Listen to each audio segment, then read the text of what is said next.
There's something deeply unsettling about sleeping in a stranger's house. When you first close the door of an Airbnb, there's a moment of silence that seems to last an eternity. You're alone, surrounded by the belongings of people you don't know, breathing the air of other people's lives, sleeping in beds where unknown bodies have lain. And it's in this moment of absolute vulnerability that the true horror can begin. For the past 3 years, I've been collecting stories from people who've lived through experiences that surpass any nightmare their minds could conjure. Stories that the platform tries to hide, that algorithms suppress, that survivors themselves prefer to forget. Because when you rent someone's intimate space, you're not just buying a stay, you're entering a carefully orchestrated theater of horrors. These aren't just stories of inconvenience or rude hosts. They're tales of genuine horror, of people who discovered that some doors should never be opened, that some access codes are more than just random numbers, and that sometimes you're not the only guest on the property. What you're about to hear will forever change the way you view that electronic key, that blinking security camera in the corner, that noise upstairs when you should be alone. Because after hearing these 5 stories, you'll never again be able to sleep soundly in a house that isn't yours. If you enjoy dark stories like these, click the link and discover even deeper horrors in our exclusive ebook. My name is Sarah, and I still can't fully explain what happened in that cabin in Montana. It was November 2023, and I needed a few days away from the city to finish my thesis. The property seemed perfect, secluded, surrounded by pine trees, with reliable Wi-Fi and excellent reviews. The host, a man named Marcus, had sent me the access code the day before, 7394. Simple enough. But when I arrived, the code didn't work. I tried several times, checked the message, nothing. I called Marcus, and he seemed genuinely confused. "Strange," he said, his voice sounding like he was whispering. "The code is always the same. Try 8851. 8851 worked perfectly." The door opened with a satisfying electronic click, and I entered the cabin. It was cozy, smelling of wood and something faintly sweet I couldn't quite place. I dropped off my luggage and began exploring the space. Everything seemed normal until I noticed the cameras. There was one in the living room, pointing at the front door, and another in the kitchen. Normal for an Airbnb, I thought. But then I saw the third, a small dome camera in the hallway, pointing directly at the bedroom. This bothered me. I texted Marcus to ask about it. He quickly replied, "Oh, that one's off. It's an old security camera I forgot to remove. Don't worry." The first night, I fell asleep without any problems. But I woke at 3:17 a.m. to an electronic sound coming from the front door. It was the same sound the keypad made when we entered the code. Someone was trying to get in. I grabbed my phone and used the flashlight to cautiously approach the door. The sound stopped. I looked out the window, but it was dark. No cars in the driveway, no movement. I thought maybe an animal had triggered a sensor. I went back to bed, but I couldn't sleep. Around 5 a.m, I heard the sound again. This time, I approached the door faster. On the electronic keypad display, I could see flashing numbers, 7394, the original code. But most disturbing was what I saw in the screen's reflection. A figure standing outside, motionless, watching the door. When I turned to look out the window, there was no one there. On the second day, I decided to investigate. During daylight hours, I surveyed the area around the cabin. There were no footprints in the snow, no signs that anyone had been there. But I found something that chilled my blood. A small metal box partially buried beneath the porch boards, connected by thin wires to the door system. When I asked Marcus about this, it took him hours to respond. When he finally did, his message was strange. "Some things are better left alone, Sarah. The code changes for reasons you don't want to know." That night, I decided to stay up and watch. I positioned myself in the kitchen with a clear view of the front door. At exactly 3:17, the keyboard began to light up on its own. But this time, I wasn't just tapping, I was typing. Slowly, methodically. 7394. The door opened. There was no one on the other side, just the cool darkness of the forest and that sweet scent I'd noticed the first day, now much stronger. I watched in horror as invisible footprints formed on the entrance mat, slowly walking toward the hallway where I stood. I ran to my room and locked the door, my heart pounding so hard I thought it would explode. I heard footsteps in the hallway, pausing right in front of my door. Then the sound of the front door keypad again, and finally, silence. On the third day, I received a message from Marcus that made me question my sanity. Sarah, I noticed you haven't been using the 7394 code I originally sent. Is there a problem with the port? I showed him our previous conversation, where he had given me the code 8851, but on my phone screen, it just said, the code is 7394. I packed my bags immediately, but when I went to leave, the code 8851 no longer worked. I tried 7394 and the door opened instantly. I ran to my car, but before leaving, I took one last look at the cabin. In the window of the room where I had slept, there was a figure watching my departure. It wasn't Marcus. It was someone, or something, wearing my face. I later learned that the property had had 3 unexplained deaths in the past 5 years. All the guests were found locked inside, as if they'd changed the code and then forgotten how to get out. Marcus never responded to my messages again. And to this day, I still receive notifications from the Airbnb app at 3:17 a.m., saying that my reservation in Bozeman was automatically extended. I never made a new reservation. I should have been suspicious when I saw the price. An entire apartment in downtown Detroit for $30 a night. It was too good to be true. But I was a broke young journalist investigating a story about urban gentrification. I needed to stay downtown, and this was my only option. The apartment was in a 1920s building, the kind with long, dark hallways and an elevator that made disturbing noises. My apartment was 2A, on the second floor. The host, a woman named Elena, met me at the entrance and personally handed me the keys. One small observation, she said as we walked upstairs. Apartment 2B can get a little noisy sometimes. Don't worry about it. It's just the neighbor. He works odd shifts. The apartment was small but clean, with large windows overlooking the street and furniture that looked like it had been collected over decades. What caught my attention most was the wall separating my apartment from 2B. It was thin enough to hear practically everything on the other side. And that's exactly what started to bother me. The first night, around 11 p.m., I heard footsteps.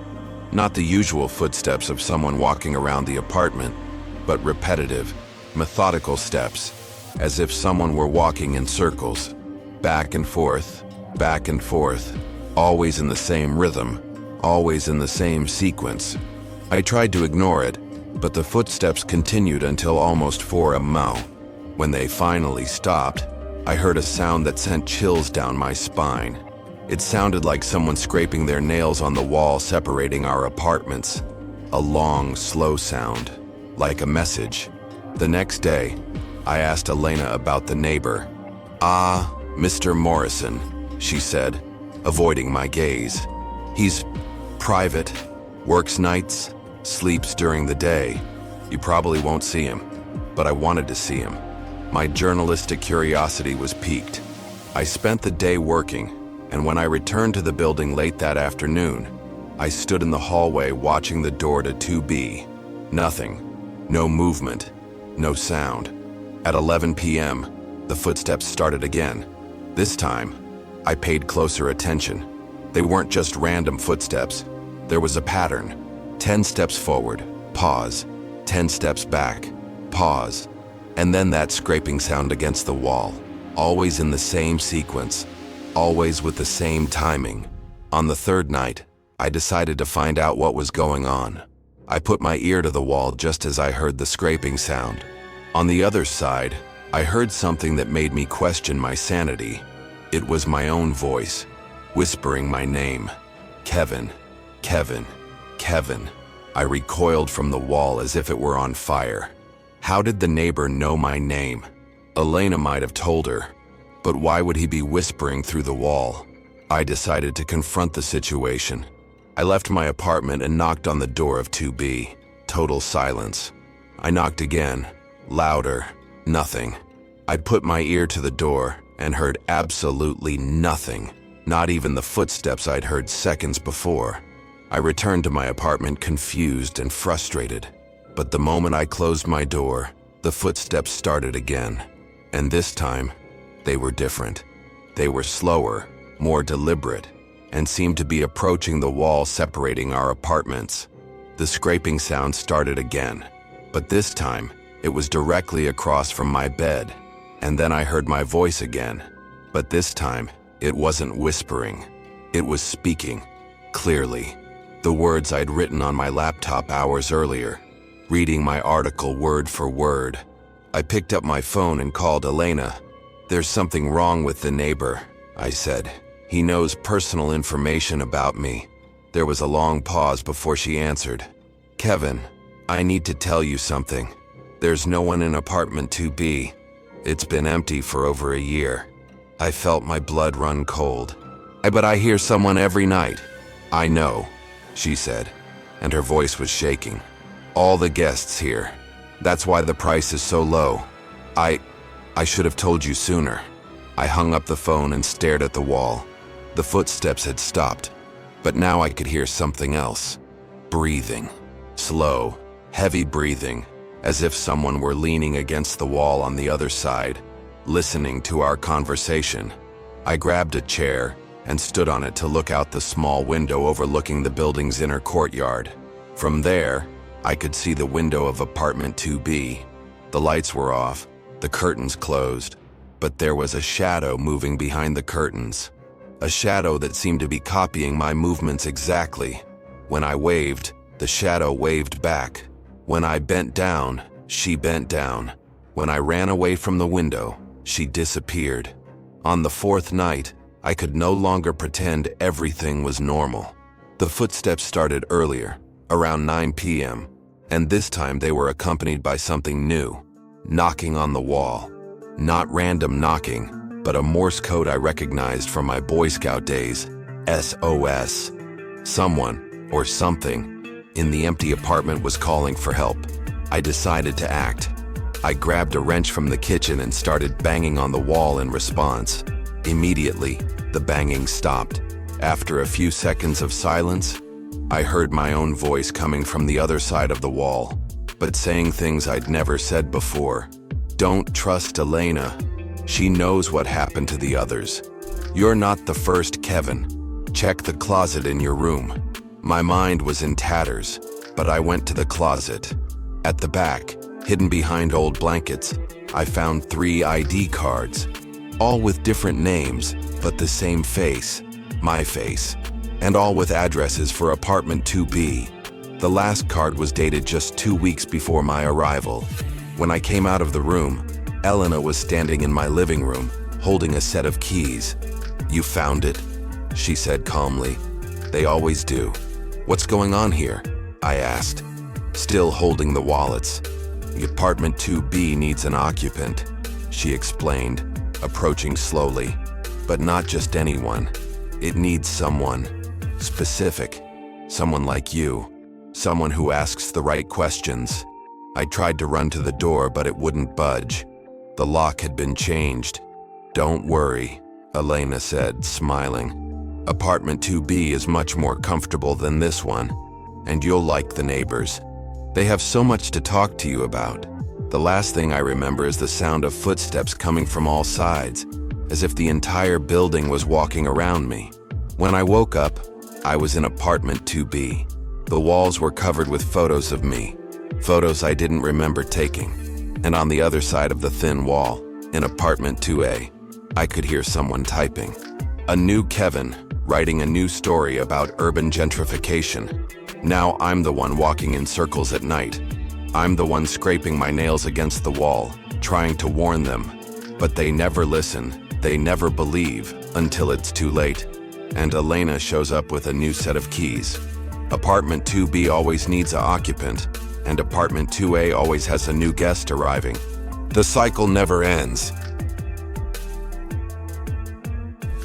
The Portland house looked like something out of a home decor magazine.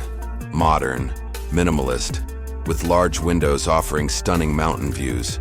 The host, David, had perfect reviews and over 200 positive comments.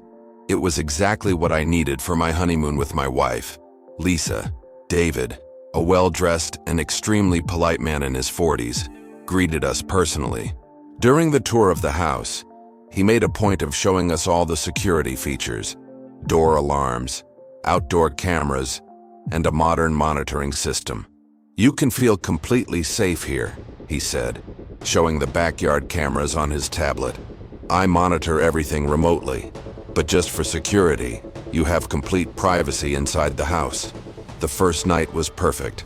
We cooked together, watched the sunset from the balcony, and felt like we were in our own private paradise. But it was the second morning that we noticed something strange. During breakfast, my phone received a notification. It was a message from David. "I hope you slept well. I saw you stayed up late watching movies." Blade Runner is one of my favorites too. Lisa and I looked at each other in confusion. We'd watched Blade Runner the night before, but in the living room, with the curtains closed. How could he know?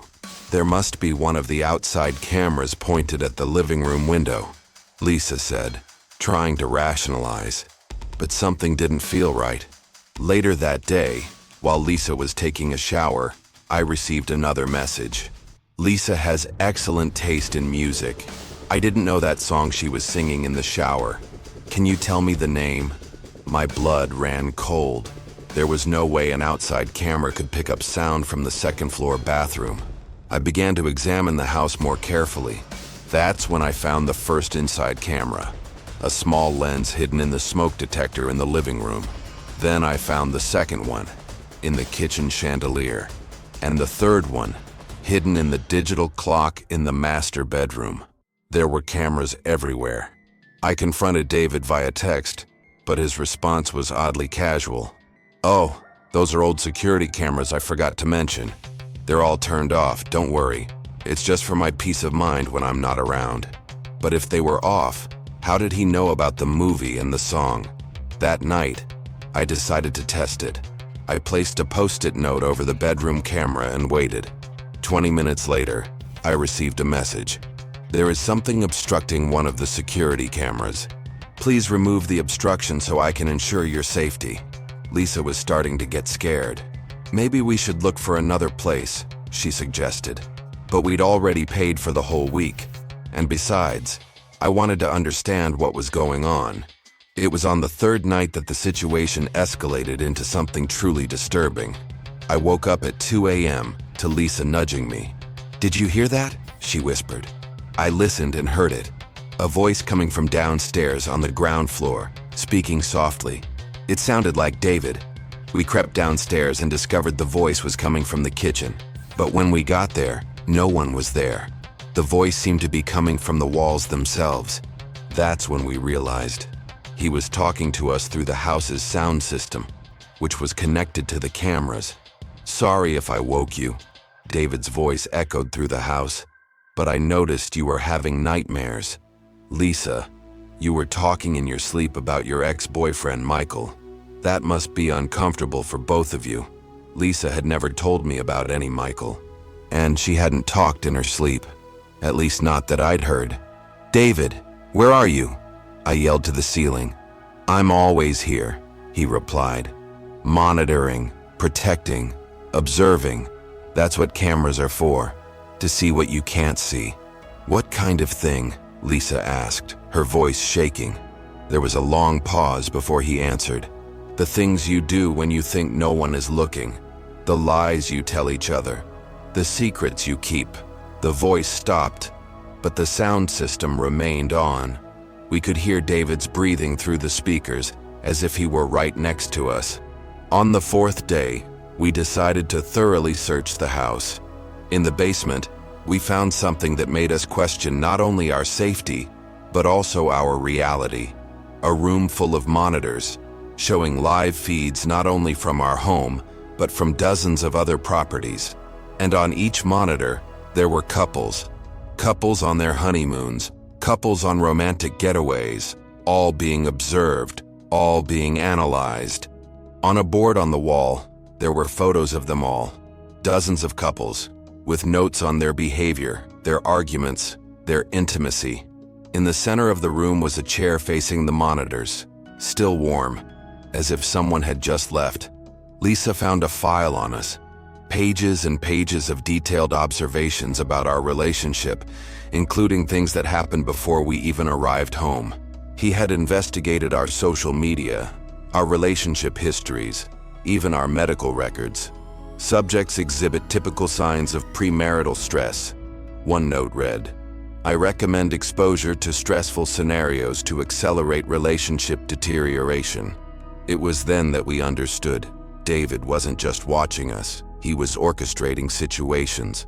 The messages about Michael, the comments about our secrets, were all part of a cruel psychological experiment. We tried to leave the house, but discovered that the locks had been changed remotely. We were trapped. David's voice echoed through the house again. "You can't leave yet.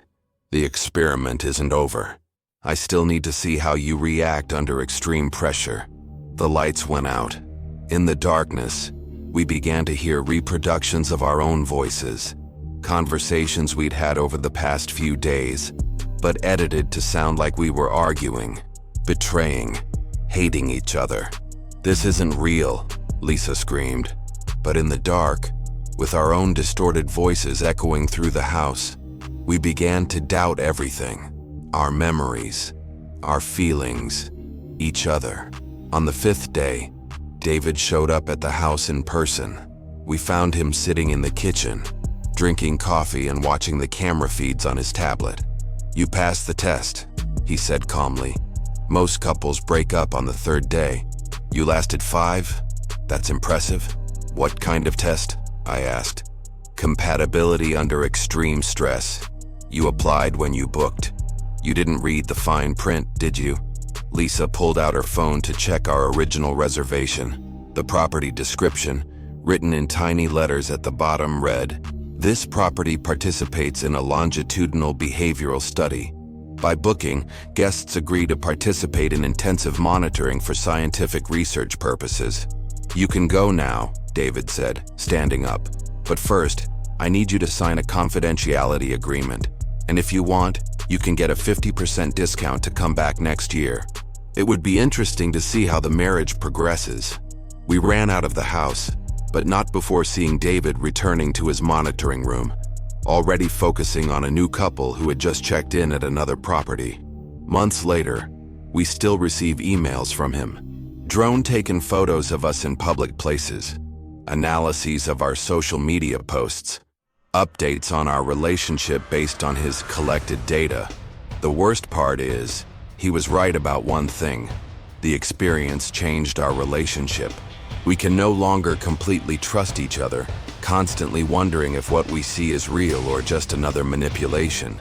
Every security camera we see, every connected device in our home, reminds us that we might still be being watched. And sometimes, late at night, we receive messages from unknown numbers, with pictures of us taken through the windows of our own home. David never stopped watching, and I suspect he never will.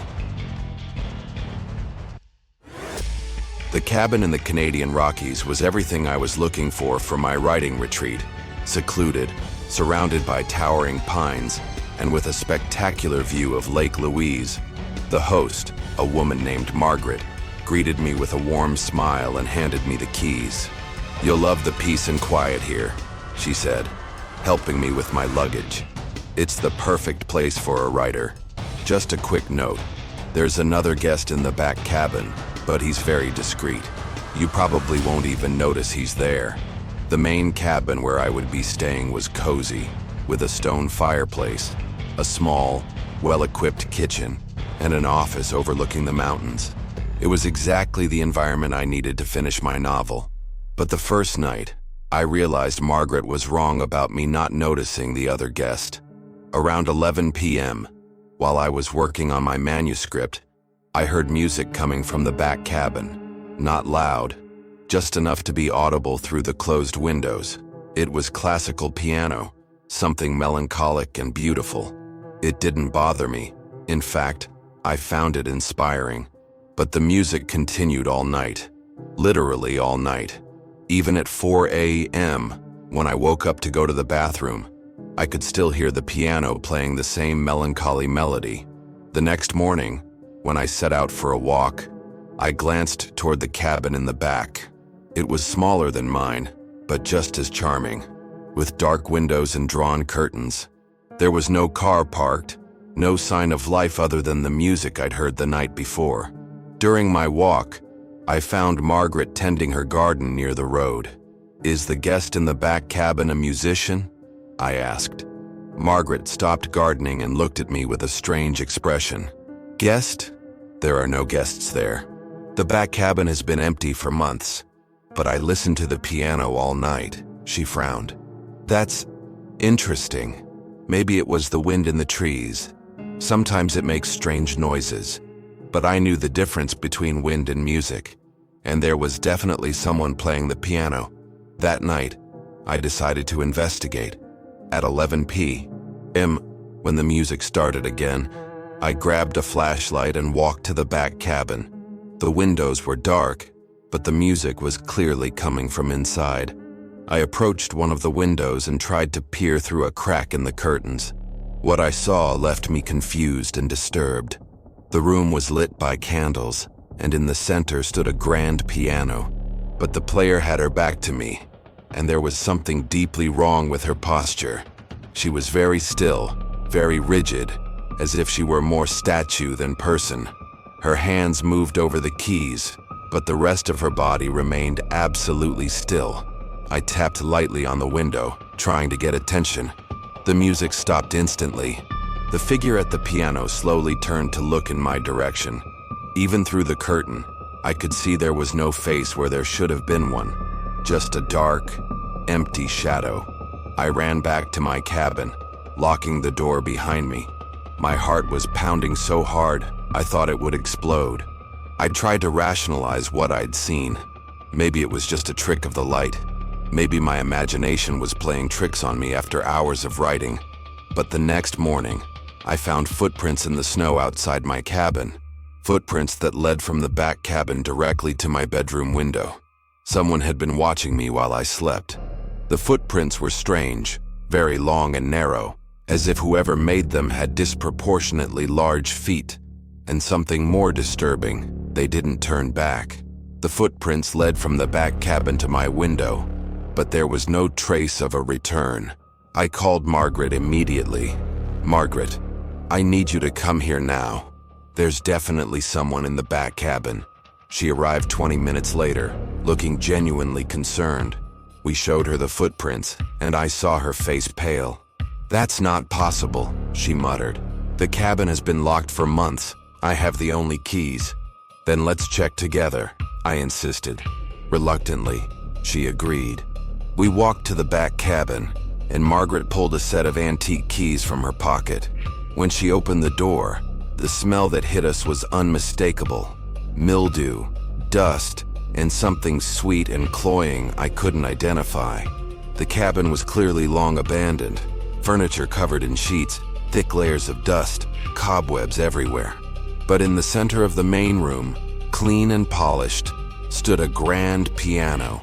"That piano shouldn't be here," Margaret said, her voice barely above a whisper. "I've never put a piano in this cabin."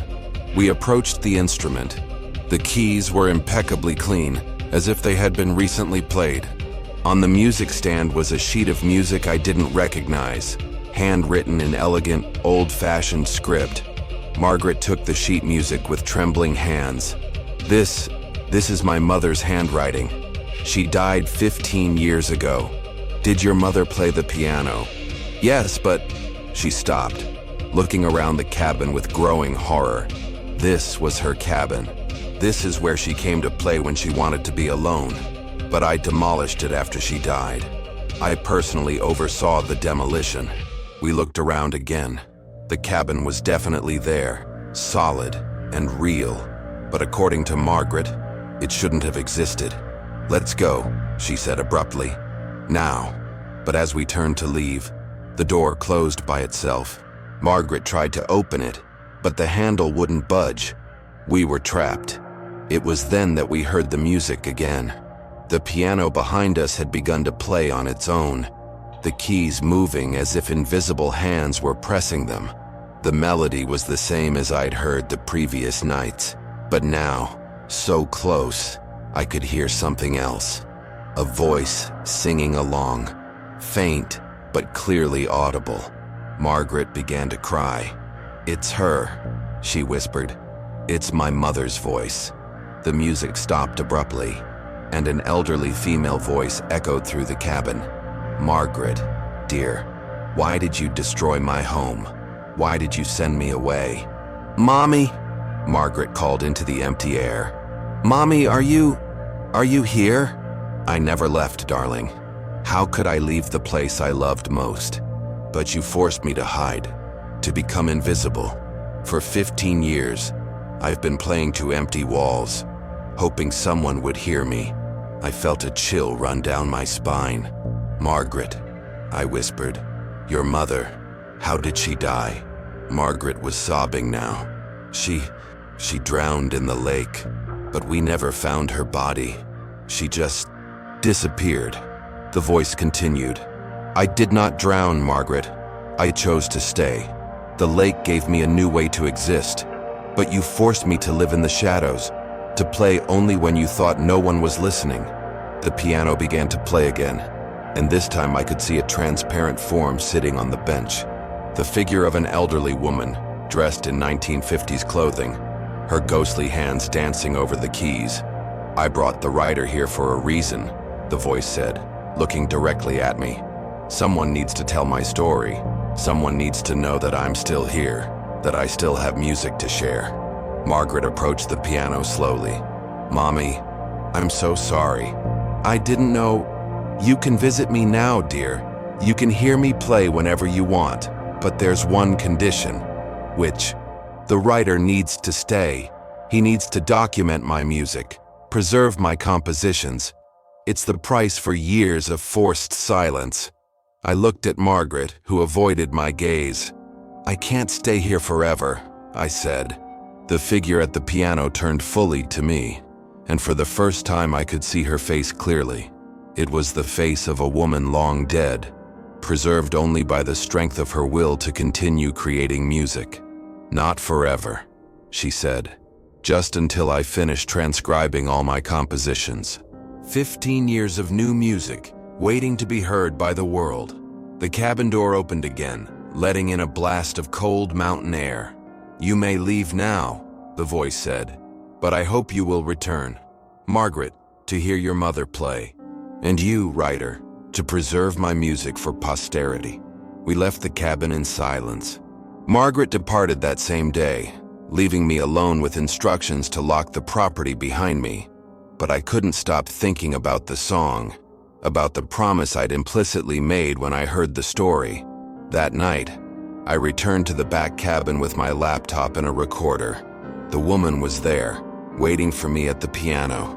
For hours, she played compositions never before heard by living ears, melodies that expressed 15 years of loneliness and longing. I should have left the next day. I should have gone home and forgotten about it. But the music was mesmerizing, addictive. Each night I returned, and each night she shared more of her creations with me. It wasn't until I tried to leave the property a week later that I realized the truth. I couldn't leave. My car wouldn't start. My phone had no signal, and every attempt to walk along the road led me back to the cabin. Margaret returned a month later and found me still there, pale and thin, but furiously transcribing music.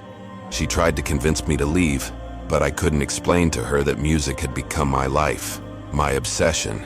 She won't let him leave, will she? Margaret asked, looking toward the back cabin. I shook my head. Not until I'm done. And I'm not sure I want to finish. The music it's too beautiful to stop. Margaret left in tears. It was the last time I saw another living human being. Now, 2 years later, I'm still here, still transcribing, still listening, still consumed by the music of a woman who refused to let death interrupt her art. My novel was never finished, but in its place, I created something far more powerful, a complete archive of the most haunting compositions ever created. Sometimes other guests rent the main cabin.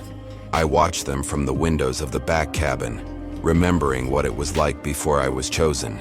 They hear the music at night, just as I did, and some of them, the most sensitive to art, the most hungry for beauty, begin to approach the back cabin. The old lady is always in need of more transcribers, and I'm always in need of company.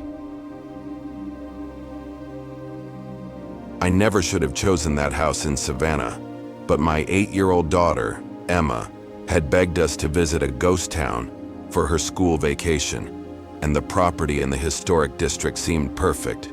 A fully restored 1847 Victorian mansion with magnificent gardens and a reputation for being rich in local history. The host, a man named Thomas, greeted us personally. He was a distinguished gentleman, impeccably dressed, with mannerisms that seemed to belong to another era. "Welcome to Whitmore House," he said, giving a small bow.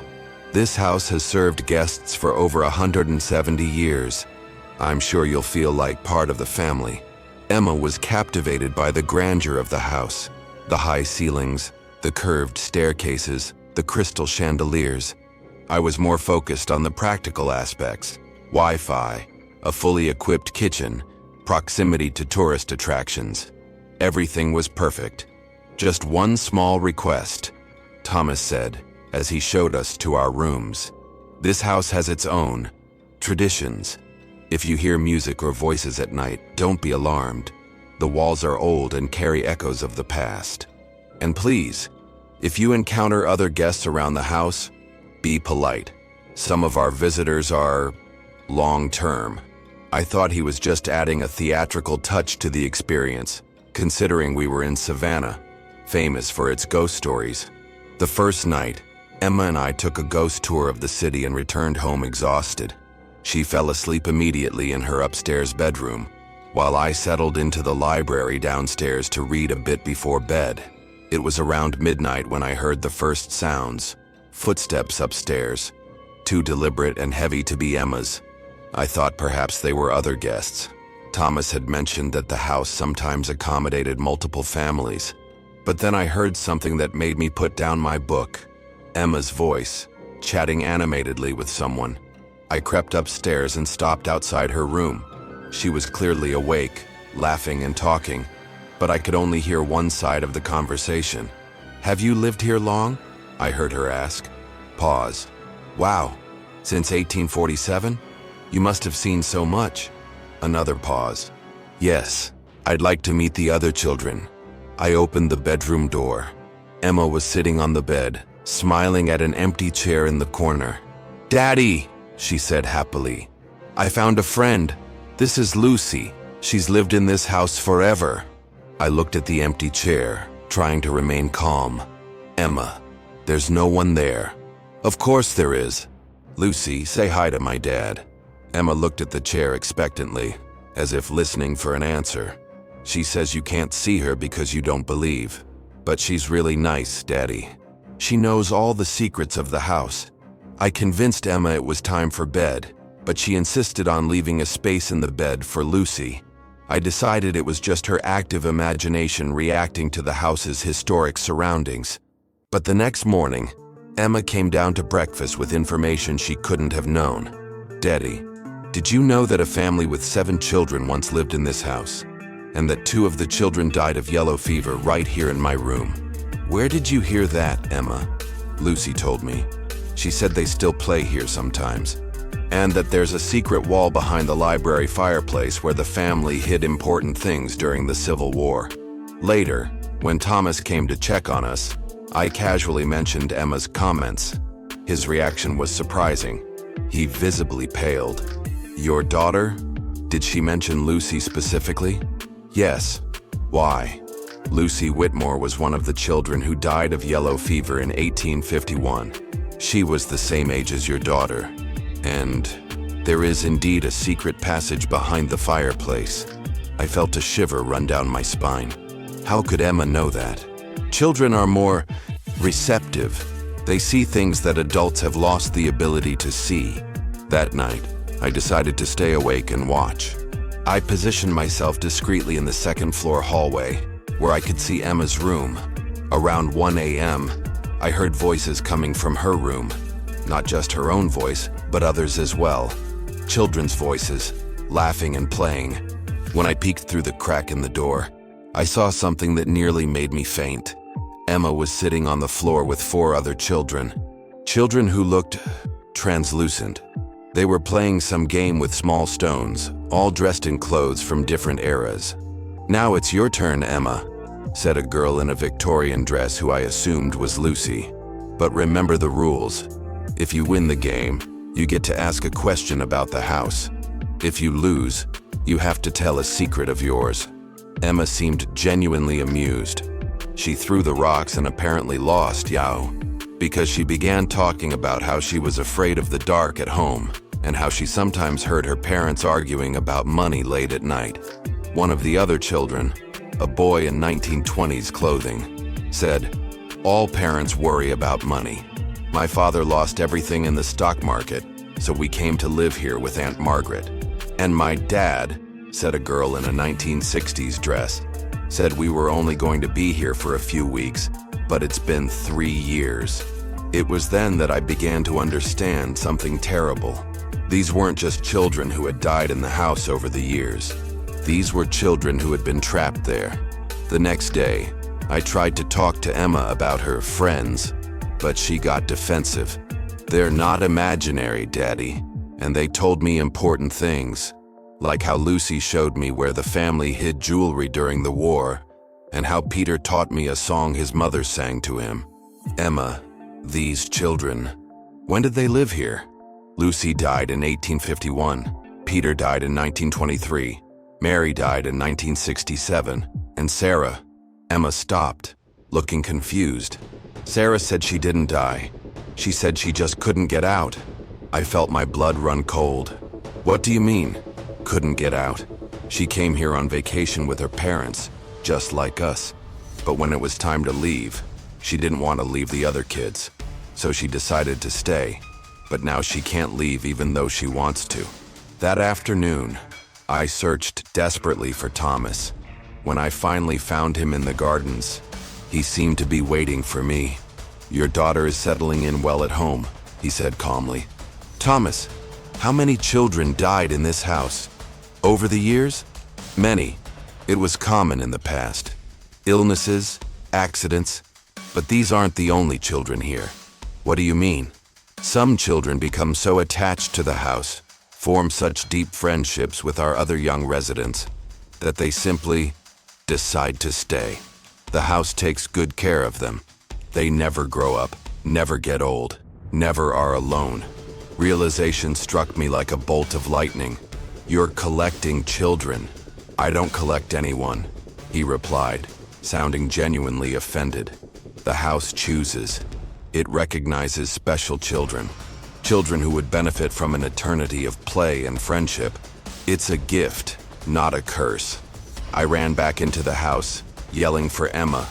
I found her in her room, playing alone, or apparently alone. "Emma, we're leaving. Now."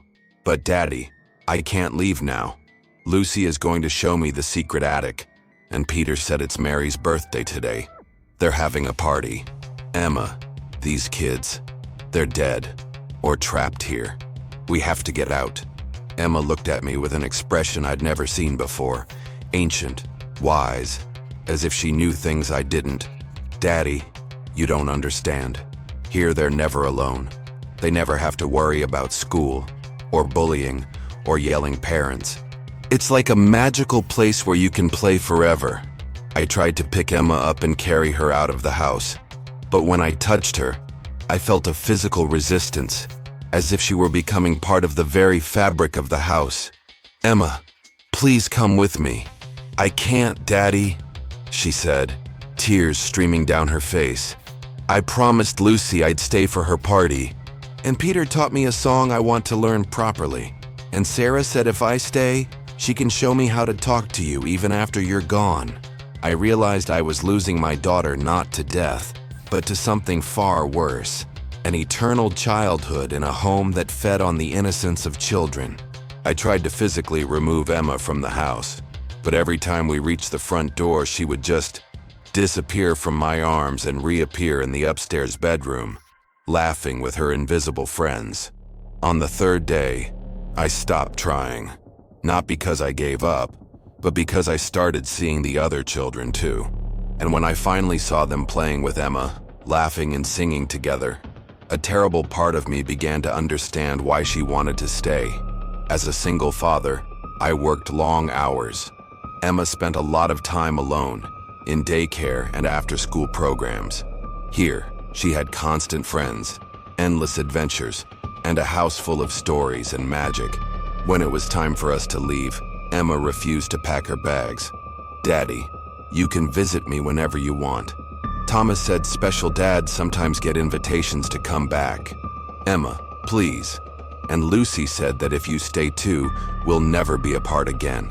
I looked at my daughter, surrounded by spectral children who genuinely loved her, in a home that offered her everything I had failed to give: safety, constant companionship, and a world where she would never have to grow up and face the hardships of life. The last image I have of Emma is her waving from the second-story window, surrounded by her new forever friends, smiling in a way I've never seen before. I returned home alone, but every night, I receive a call at the same time. When I answer, I hear Emma's voice, telling me about her adventures at Whitmore House, begging me to come back, promising that if I stay, we will never be apart again. And every night, I'm a little more tempted to accept the invitation, because the truth is, losing your daughter to something supernatural is different from losing her to death. She's still there. She's still my girl. She still loves me. She's just somewhere else. A place where parents who love their children enough are welcome. Thomas still sends me messages, photos of Emma playing in the gardens, videos of her singing the songs Peter taught her, updates on how she's adjusting to her new eternal life. And always, at the end of each message, there is an invitation. Your daughter misses you. The house has space for whole families. The reservation is still in my name. The room is still prepared for me. I'm driving to Savannah tomorrow. Emma is waiting for me. If you've made it this far, if you've listened to these 5 stories until the end, I have a confession to make. You'll never look at an Airbnb the same way again. Because the truth about these vacation rental platforms is something they'll never admit publicly. When you open your home to strangers, you're not just offering a physical space. You're offering access to your life, your secrets, your energy. And when you enter a stranger's home, you're not just renting a place to sleep. You're entering a theater of human experience, where every wall has absorbed the emotions, traumas, and sometimes the very souls of everyone who has passed through. Think about it. How many people have slept in the bed where you'll be resting? How many secrets have been whispered in those rooms? How many tears have been shed in the shower where you'll be bathing? And most importantly, how many of those experiences have left residue? What these 5 stories teach us is not just that there are malicious hosts or haunted properties. They show us that the act of hosting itself is a ritual of extreme vulnerability. You surrender your security, your privacy, your very essence to people you know only through online profiles and reviews that can be easily manipulated. And the hosts, they have full access to you. They know when you arrive, when you leave, how you sleep, what you eat, who you talk to on the phone. They have cameras, codes that can be changed remotely, spare keys, and monitoring systems you never knew existed. But most disturbing of all is this. In a world where loneliness is epidemic, where genuine human connection is increasingly rare, places like Whitmore House aren't just haunted houses. They're havens for those so desperate for connection that they'd prefer an eternity of supernatural companionship to a life of isolation. How many of us, if we were honest, wouldn't consider Emma's offer? A life without adult responsibilities, surrounded by eternal friends, in a place where time stands still and pain doesn't exist. Airbnb isn't just a rental platform. It's a catalog of human vulnerabilities, a marketplace where our deepest needs, for belonging, for safety, for connection, are put up for sale to the highest bidder. And sometimes, the price we pay isn't just money. It's our sanity, our privacy, our freedom, our souls. The next time you enter that access code, when you hear the electronic click of the door opening, remember, you're not just entering a house. You're entering an experience that could last much longer than your reservation. And some guests never actually check out. They just stay forever. If you've made it this far, it's because you're ready for something worse. Click the link to our exclusive ebook now and delve into the darkest stories we've ever dared to tell on video. Some stories are too real for YouTube, and the ones you've just heard are just the beginning. In our ebook, you'll discover the cases that were censored, the stories survivors begged us not to publish, and the horrors that unfold when the cameras stop rolling. But beware. Once you know the whole truth about what really happens in Airbnbs around the world, you'll never again be able to close your eyes in a home that isn't yours. Click the link if you're brave enough to learn the secrets they don't want you to discover.